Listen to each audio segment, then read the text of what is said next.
This is your boy, comedian Marvin Hunter, aka the Grumpy Uncle, here rocking with Michelle C. and Kandid Kisses TV. Man, I said we about to act a fool, man. So make sure y'all tune in and keep supporting this sister. She's doing big things. It's the Jill of all trades, Michelle C, aka DJ Make a Move. She cute. Your host of Kandid Kisses TV, everywhere you need to be. And if you don't know by now, it's not your typical interview, y'all. Kandid Kisses blown away. Kandid Kisses TV for tomorrow today. Man, throw that auto-tune on that bitch. Have me sound like Teddy Payne. Hi there, this is Kim Cole, and you are rocking with Kandid Kisses TV. It's your boy Talent, baby. Michelle and Kandid Kiss TV. My girl Michelle C. Don't take it personal. Yo, what's up? Bro, man, from the Fifth Flow. The ATL City of Kandid Kisses TV. What's up, y'all? You're watching Kandid Kisses TV. We're my homegirl, Michelle. Hello there. Have you asked yourself what you're missing? I have. It's Kandid Kisses TV.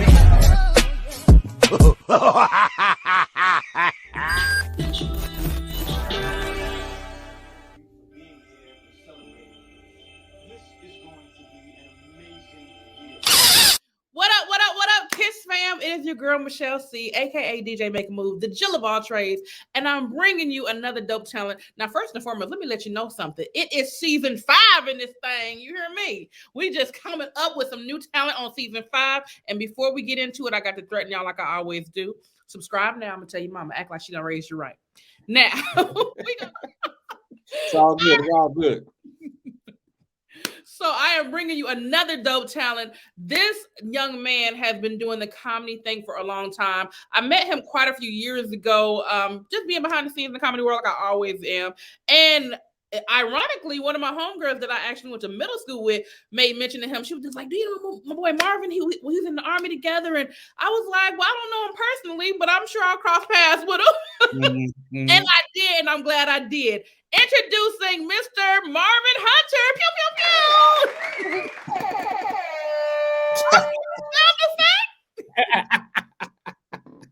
pew. What is going on? Hey, man, I'm just chilling out here, trying to get it like you trying to get it. Everybody trying to get it. You know what I'm saying? Trying to make my next day my best day. That's about it. So go ahead and let them know where you're, how to follow you at your Instagram, social media, all that good stuff. Get at me at Comedian Marvin H1. That's Comedian Marvin H1 because Comedian Marvin H got took down by Instagram because Instagram is a pack of haters. You know what I'm saying? But get at me at Comedian Marvin H1 and Marvin Hunter's fan page on Facebook. Really would appreciate it. Okay, so we're finna get right into your business real quick. Okay. So when did you know the entertainment industry was for you? I have a different story. I can't say, you know, people say, oh, I always want to be a comedian. I never had any inclination to be a comedian at all. I mean, I really didn't. It never crossed my mind. However, life puts you in situations to where, you know, certain God presents you with certain things, you know what I'm saying? So you can bite or not bite. So I was married and got divorced. Heifer took everything. So when the heifer took everything, I'm in the service. I had to move back in the barracks. I moved back in the barracks with a guy, and he was a open mic, and he wasn't funny. And I used to end up going to open mics with him, and this was my first exposure to this world. Right. I've always been a fan of comedy. Don't get me wrong, always been a huge Richard Pryor fan. But I went there, and I was just watching these guys go up there, and they wasn't funny. And I was like, how do they do that? This is crazy. And then my man ended up getting a DUI. He's a Marine. I was in the Navy. He got a DUI. Marines don't play that stuff. They locked him up. So now I'm in the room with all his mic equipment by myself. And I'm just playing around. I had to start going to the open mic. So I went back and I asked the guy, hey, man, think I might be able to get up? He was like, sure. He's like, come back next Tuesday. Went back next Tuesday, signed the list. When he called my name, I hid in the back. I was scared I wouldn't come out. Okay. And then the next week, I did the same thing. He called my name. I hid in the back. I wouldn't come out. I couldn't. It's like my feet had cement. I couldn't move. I was so petrified, so scared. Right. Third time I went back, he said, "You're playing with me, and you're playing with my venue and my show. If you're not gonna do this, then I'm like, no. I'm serious. I'm gonna do it. And then I went up and I got that first laugh, and it was like a hit of crack. I don't know what crack tastes like, but it was like that was a hit of crack, and I've been chasing it ever since. That's what they say. Like, I'm new in the comedy world as far as being on the stage. I've always been behind the scenes and all that. But I don't know if for me, I feel like it's a lot of my friends and clients are like, you should have been doing comedy. I'm like, well, I don't know about that. But because it's comedy is relative. If you can relate to somebody, then it can figure out how to make it funny. And then it's funny that you said, you was like, dude, wasn't that funny? So I tried it. So I'm like, comedy is just really what makes you laugh, I think. Yeah. Like, I don't know if I'm hilarious, but I'm funny to me. Shit.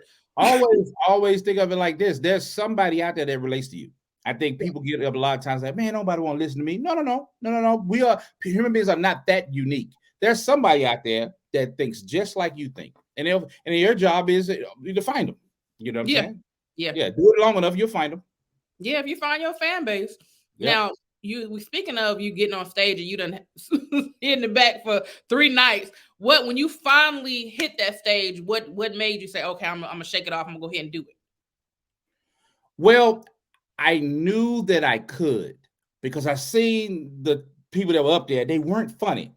And also my roommate, my barracks, he knew it. He like, man, you have me funny, laughing all the time in the room. And he you should try it. It was more of the stage fright, just not being in front of people. And I come from a small town, and I'm sure this is the same way across America. But when you come from a small town, and bless their heart, but they never push you to be nothing past what they can see. A doctor, a lawyer, a teacher. So, to have aspirations to do anything, weird is just not in your DNA a lot of times when you come from a small town USA. Yeah.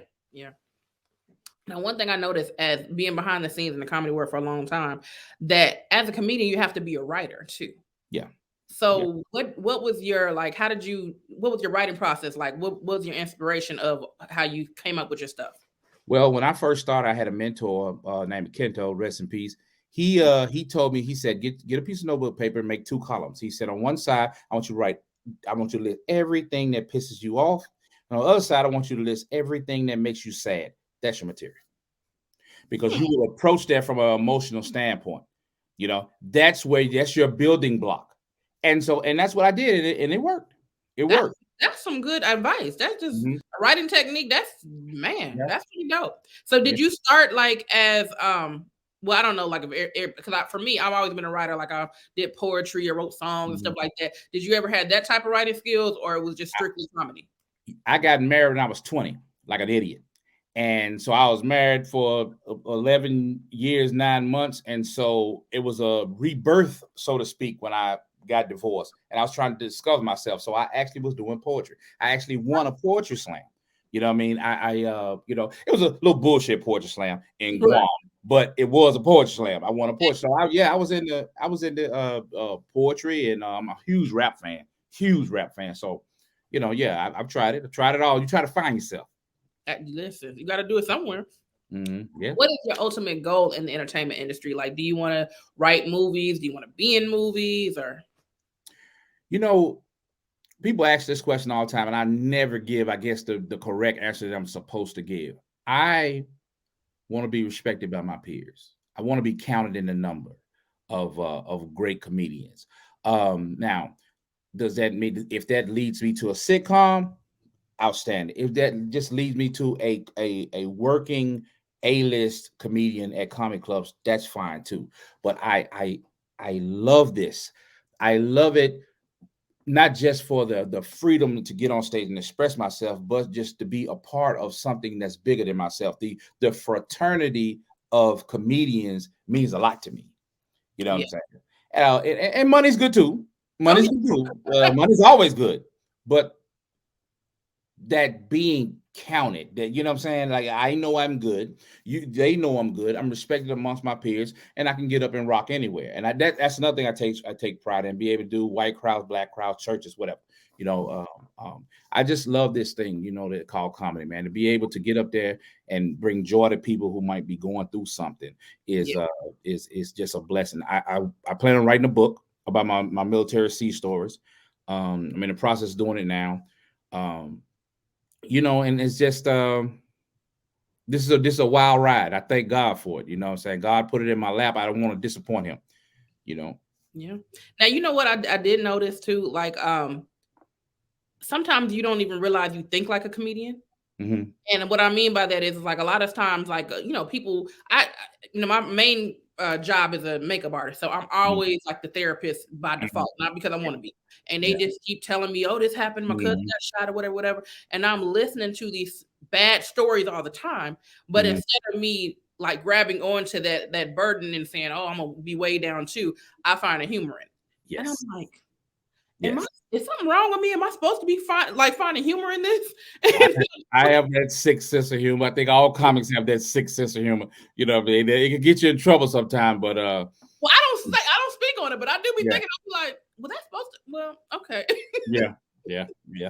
Maybe you should try it. Huh? Maybe you should try it. I mean, you know what I'm saying? Maybe you should push more to get on stage and express that. You know? I mean, I do. I've been doing these little open mics or whatever. That's what every comic that I know that says you stay on stage, stay on stage. Stay on stage. Well, that's easier said than done. It is, when younger comics ask me, OG, what give me some advice. I say, you want me to give you the correct advice or the advice that I'm supposed to give you? Because the advice I'm supposed to give you is find a stage, stay on stage, every stage, find a mic. But the correct advice today is get on your phone. Get on your phone, get on your social media, because it used to be you had to get good, then you got famous. Now you got to get famous and get good along the way. It's a weird dynamic. Everybody ain't built for it. A lot of the older comics are having a lot hard time right now trying to. But if you find that little, because I get what you're saying, because if you think about it, it's like the comedy clubs don't give a damn if you're funny. They want to know if you can make them some money. Yep, if you can put asses in the seat. I've been in business for 17 years for myself, so I understand. It's like, I don't care how talented you are. Can you bring me some money? Yes. Yes, absolutely. So that's why I'm looking at the concept of just like, okay, so even though people saying, grab your phone, do your social media, what you're actually saying is get your fan base, and then the rest. Fan base up. Now, here's where it gets tricky. I came up in an era to where I had to walk in a room full of strangers and make them laugh. So it was a certain amount of, I got a satisfaction from that to be able to win these people over. The social media comedians walk in there already with people loving them. True. So they don't have to work hard. And then they say, well, I'm a comedian. And then a lot of the old head peers are like, are you? They already love you. So you can get up there and fart and they're going to laugh. So you don't have to work through material and this doesn't work or that doesn't work, dig a hole, get out of it. All those things that come with just being a regular comedian in front of strangers. But, you can't just bitch about it. You have to get like them, or you're going to get left in the dust. It is what it is. Because this social media is a whole new thing for me, but it has its ups and downs, but it's definitely worth it. Yeah, a lot of money to be made on social media. Man, listen, I done seen some of them YouTube checks. I'm like, oh, I'm trying to get like them. Yeah. People became millionaires over the pandemic. Yeah. Quickly, too. Yep. Wow. All right, so when did you feel, what was your biggest break in the industry period, whether it's comedy or just industry wise? What was the pivotal moment that you said, okay, I might think I'm gonna stick to this? Oh, okay. Pivotal moment when I said that I'm no longer open mic. I think I can do this. It was Mother's Day weekend, 2005. That day. Okay. Yeah. 2000. I was had been an open micer for a while, between deployments and military responsibilities. And there was a BT style show that came through Guam. I was living in Guam at the time, and it was Vanessa Fraction, Frank G, and Honest John. And the radio host was supposed to host it, and he knew it was going to draw all the black people from the bases. He was scared to perform in front of black people, so he needed somebody. And so he told me to do it. I had never done anything like that in my life. And I went and I did. It was 4 shows, 2 shows Friday, 2 shows Saturday. And I got such a great response from the crowd and the comedians, because the crowd's fine, but I got a good response from the comedians saying that, man, you good. You could do it. And that's when the light clicked in my head, like, oh, okay, I might be able to do this. You know what I mean? And I was encouraged to get out of the Navy, but I wasn't gonna be stupid. I'm not gonna fuck up my check. So I was gonna get my 20 years, and then as soon as I retired, January of 2010, I went full time. You know what I'm saying? And I was already 2008, 2009. I was already road coming. I was being booked. I just still was active duty military. Okay. Yeah, that's pretty dope. Because now, what do you like? I know you love comedy, but what was easier for you at first? Was hosting easiest, or was the comedy was just everything? Oh, the comedy. I'm hosting is not my strong point. You know what I mean? The light banter with the audience type of back and forth. I would rather get to my joke, get to what I'm talking about. You know what I mean? And I was a host in Columbia, South Carolina for 5 years. I was one of the house hosts, but the difference between me and the other host was, okay, I'm gonna make these announcements, and I'm getting straight to the jokes because I've been writing these jokes out. I've been dying to try them. I don't got time to know, hey, how long you been married and nice suit. I don't give a damn with this shit. I only got a little bit of time up here, a little block, 5-minute block in the front of the show. I'm getting to my jokes. I know that's right. So, I mean, I just did my own open mic where I hosted and had some people come out, and I thought I was going to be nervous, but it was easier for me to host. I was still doing my jokes, but it was easier for me to host because I felt like the pressure wasn't on me. Yeah. Pressure is a different animal. It's a different animal, a completely different discipline. Some people are good at, some people are very natural. Like around here in Atlanta, like Tyler Does, one of the best hosts, I would say Carlos Miller, back when he was still here, he was one of the best hosts I ever seen. Kiana Dancy is a great host. It's a different discipline. You know what I mean? To be quick and be able to react and be thoughtful and not be mean. You know what I'm saying? It's a different animal. Yeah, and after that, I was just like, I love both, but I'm like, I think that dang on hosting is just so much less stress for me. Because when you get up, like I was so good when I did my little first my first thing was Laughing Skull, and I was cool, calm, collected till they called my name. I was like, oh shit, that's me. I see. I'm just the opposite. Hosting is pressure. Hosting is pressure for me because I feel like the responsibility to set the tone of the room is on me. The comments are depending on me to get the crowd to a certain level before I hand them over to them. And I can't really rely on. You can weave in and out of material, but you have to be personable and talk to the audience, this, that, and other. I find that pressure. I'd rather just get out there and get to my shit. I feel you. It's a little hard trick for both because I'm like, I'm if I can set the tone, I'm good. It's when I'm walking into somebody else's tone when I'm like, oh shit. But like if I'm set the tone, I'm gonna act the fool regardless. I'm gonna have a good time. I feel you. All right, now what is something valuable you learned through the quarantine time? Oh, that I spent too much money. That I spent way too much money. Me and my wife, we both like the amount of money that we saved during the quarantine was ridiculous. You don't know you're out there frivolously just spending money until you stuck at home and you ain't spending it. So that was the biggest thing. And I took away the fact that I don't mind being at home. Yeah. I really was not pressed about staying at home. I know that sounds really weird, but strangely, I was cool. I mean, I wanted to be, don't get me wrong. I wanted to work. I wanted to get back out and hit stages and work and stuff like that. But, you would think before people say, oh man, I'm getting cabin fever. I'm gonna go crazy in the house. No. Everything I need is here. Everything I know got an internet connection. That's right. I got Netflix. I'm good. You know what I'm saying? That's the only problem I had was I ran out of stuff to watch on Netflix. I was like, no, shit, that's what I'm gonna do. Yeah, I spent a lot of time on my deck, just chilling. You know what I'm saying? I did a lot of barbecuing. It was okay.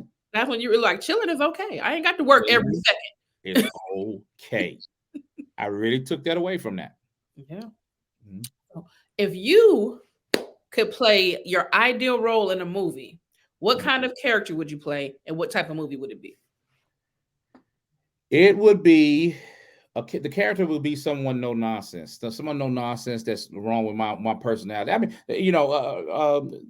I'm a product of the military. I can't lie. I'm a product of the military. So, I's dotted, T's crossed, boundaries, discipline, that type of thing. I'm with it. So uncle or dad or security guard or something like that. Your neighbor, no nonsense neighbor. I would love to play that role for real. Someone that's imparting wisdom, but it's funny. Yeah. You know what I mean? But you don't really want to screw it either. You know what I'm saying? Because they're going to tell you what's what. You know what I'm saying? And so where did the grumpy uncle come from?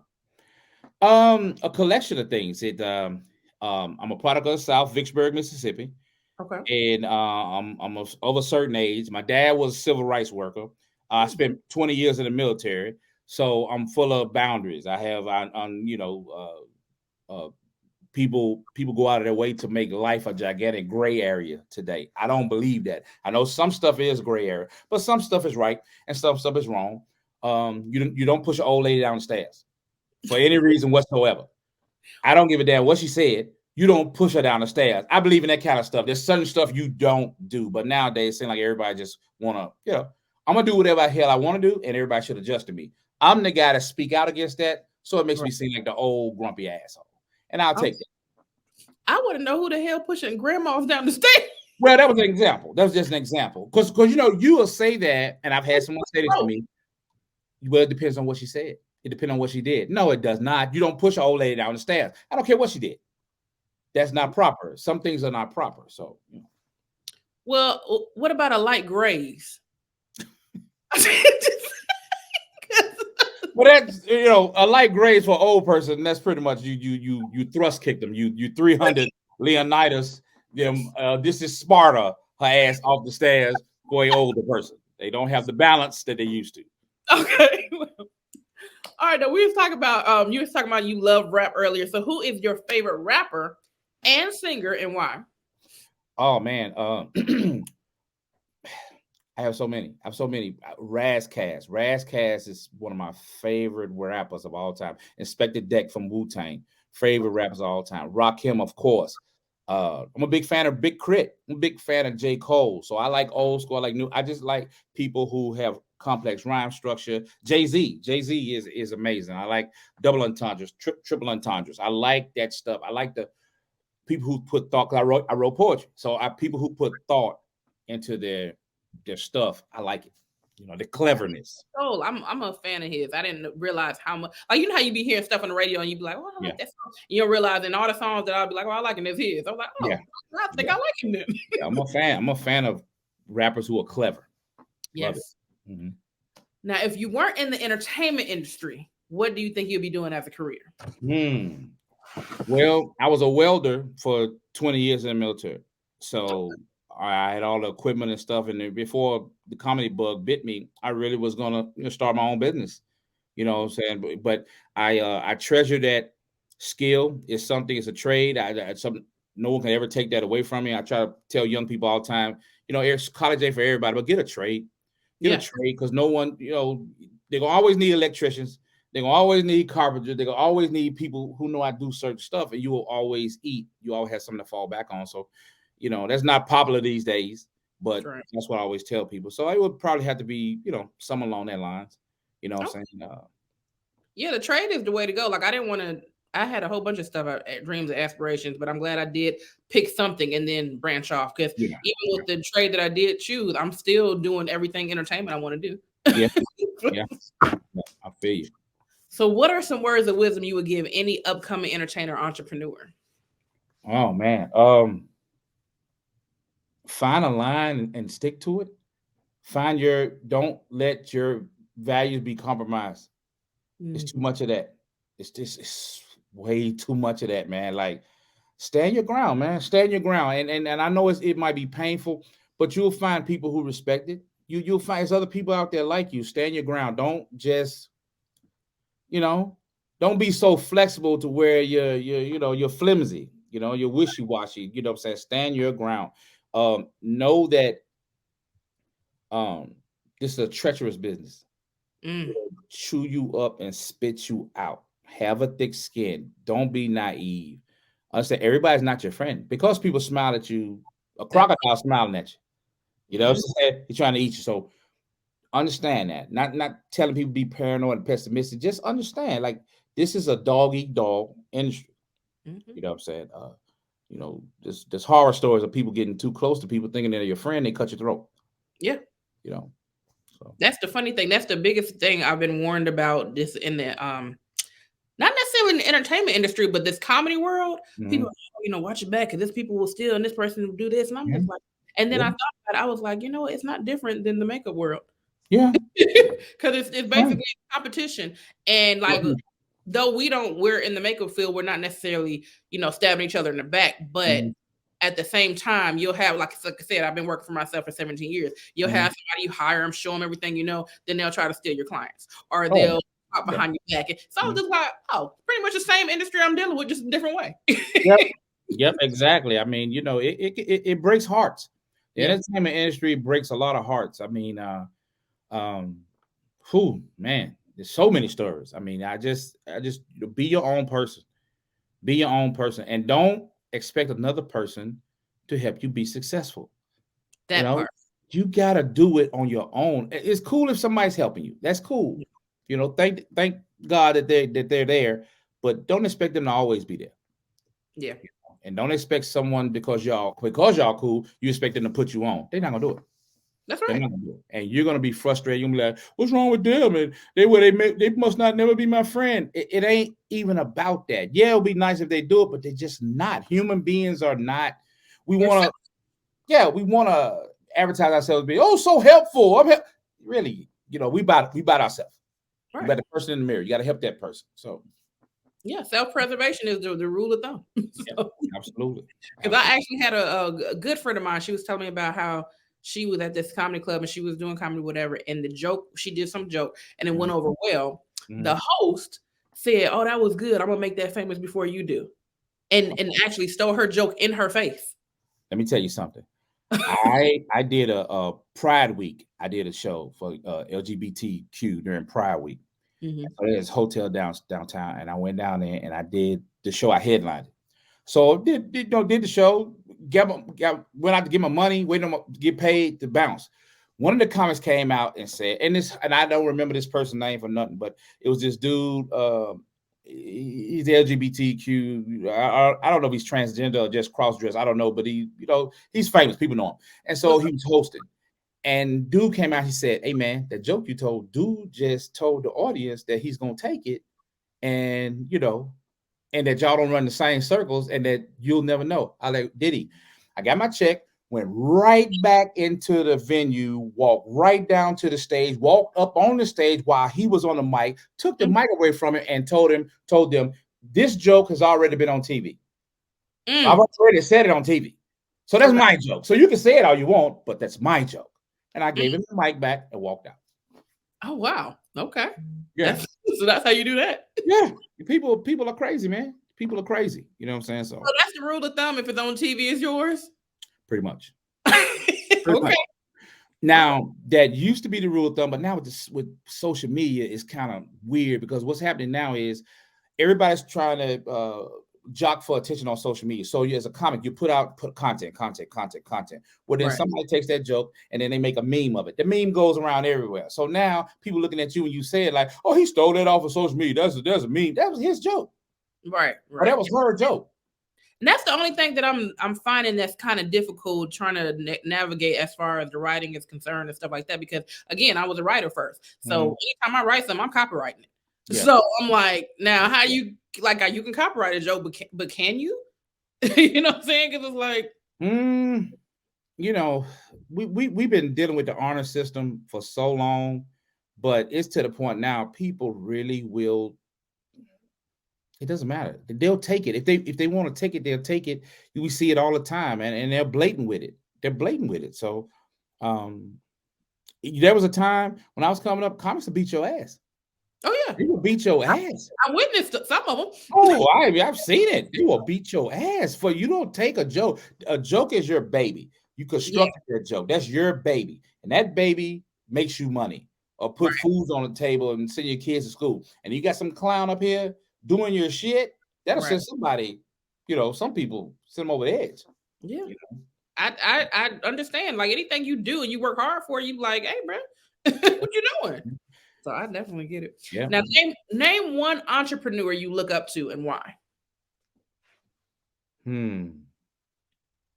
Jay-Z, man. I just really, I just to see where that cat came from, to see him put that out in the universe, and to see where he is now compared to where he started is amazing.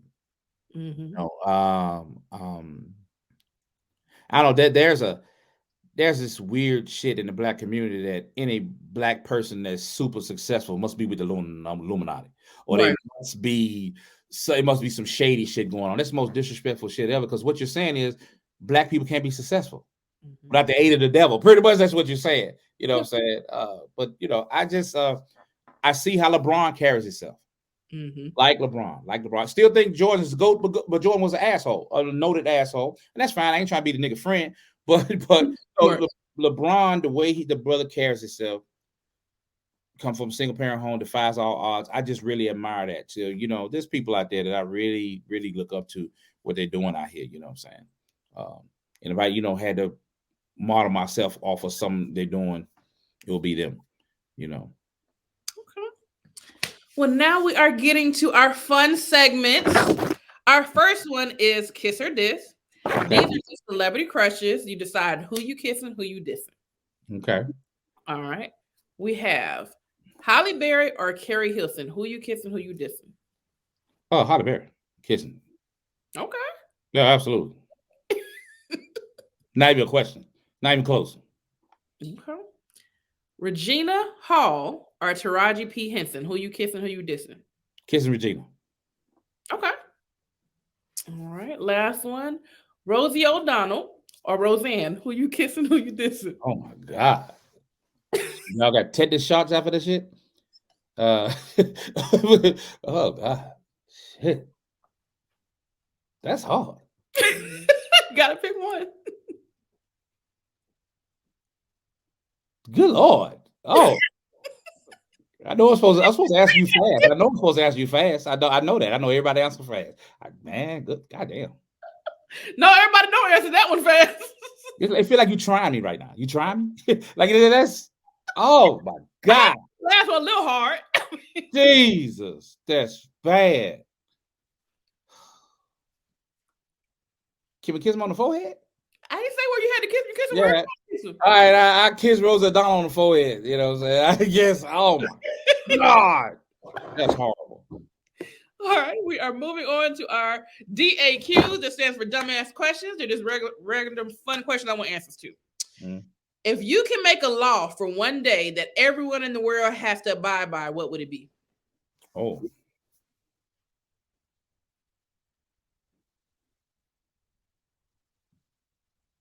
Shut the fuck up if you don't know what you're talking about. Okay. That drives me freaking crazy, man. That we live in a society where everybody thinks that their opinion is equal, and it's not. It has never been. It will never be. But because of social media, everybody thinks that their opinion is equal to everybody else's, and it's not. You know what I'm saying? And that shit drives me crazy. If I never raised ducks, but I can have an opinion on ducks, but the person that raised ducks gets to tell me, shut the fuck up, you don't know what you're talking about. Okay. And I have to agree with him. But we live in a day today you can't say that to people. Well, you got to respect their opinion. I don't have to respect shit if you don't know what you're talking about. So we're it's gonna be National Mute Day. National Mute Day. You don't know what the hell you talking about. For real. So look, as soon as they say something, you be like, yeah. Not you. You don't talk. You know. Okay. If you could backslap somebody in your past with no consequences, who would it be and why? Ooh.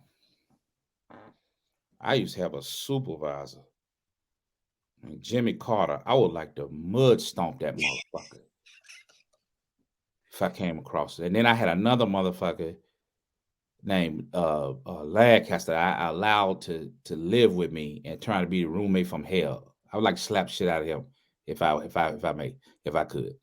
You know what I'm saying? Them two people. You done brought back memories. I had a supervisor named Marcellus.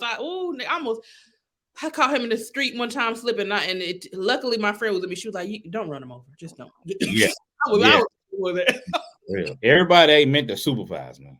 I'm telling you. Yeah. All right. What is the worst name you would give a barbershop? Oh.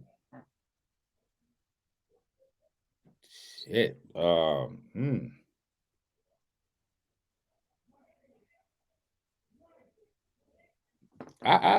oh my god.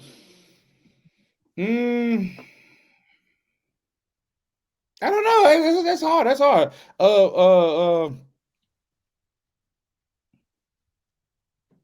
Pubic hair? I don't know. I don't know. I don't know. We do it all. You know what I'm saying? Underarm hair, do it all. We hit hot spots. We cut hot spots. Underarm, armpits, and pubes. Pubes are us. That's what we're going to Name 3 items you would purchase to make a cashier feel uncomfortable. Oh man. Some adult diapers. And then hold my butt while I'm paying for it.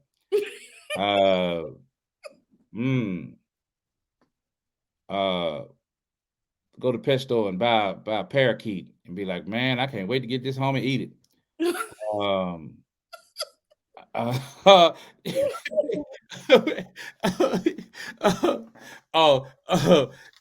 Get some Black Lives Matter memorabilia and take it to a white cashier. Can you explain this to me? Like I want to buy it because it's like everybody's getting it, but do you know what's happening? Oh my God. We are moving on to G.M.G. That stands for What Grinds My Gangster. So name one of your pet peeves.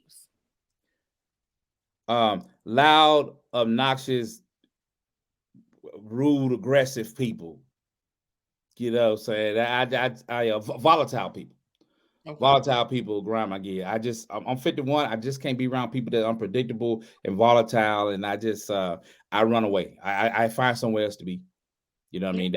That literally, makes my skin crawl. You know what I'm saying? I just feel like they're doing too much. Yeah. They're doing way too much, you know, and we just live in, in this world where you gotta accept me how I am. I ain't gotta accept shit. I got options. I can be somewhere else. I ain't gotta accept that shit you're doing. I don't, you know what I'm saying? So I can't stand somebody that's hollering for no reason. And after they get through it all, they holler, like, you done? It's the style now. It's like, and these people are like gestures. They're like, everybody likes them. I don't understand why everybody, the loud, obnoxious, bulls in the china shop type of personalities. We embrace the narcissists these days. Mm-hmm. We embrace them. Although none of us like them. We would never want that person to be our parent. We would never want them to be our boss. We would never want them to be our coach, our pastor, our mentor, because we don't like that personality. But out in public, in the entertainment, we uplift narcissistic assholes and bitches. And that blows my mind. Mm-hmm. It's the weirdest shit in the world to me. Because everybody wants to be entertained. That's entertainment for them. Yeah. It got to be, because other than that, I don't see the point. Yeah. We are moving on to a fan favorite, which is Opera That Thing Out. Now, Opera That Thing Out is where you have to choose any song that you know at least one full verse to. You have to sing it in your best opera voice. Oh, man, I have a horrible voice. I didn't say you couldn't sing. You do. You don't have to be a good singer. Just do the best you can. Triumph by Wu-Tang Clan. Okay. I bomb atomically. Socrates' philosophies and hypotheses can't define. I be dropping these mockeries. Lyrically perform armed robberies. Flee with the lottery. Possibly they spotted me. Battle scar, shogun. Explosion with my pen hits. Tremendous. Ultraviolet shine, blind forensics. I expect you through the future. See millennium. Killer Bee sold 50 gold, 60 platinum. Now this is the thing that tickled me. Why everybody that sing opera, they think the hands is what make it opera? That's what they do. Oh no. Bitch, stop. Like, just they use their hands. The hands is the opera. Either you gotta do this or you gotta do this. Yeah, you gotta do this. Oh, cops, I didn't do nothing. Like some stupid shit. You know what I'm saying? Okay, last but not least, we are moving on to our game, Sing-A-Doo. Now, Sing-A-Doo is a family-friendly game. Me and my homeboy DJ All-Star created over the quarantine. We just dropped our game show. Mm-hmm. Next episode is going to drop February the 1st. Mm-hmm. But, so what you're doing, you're singing a melody of a song, but you can only use the word do.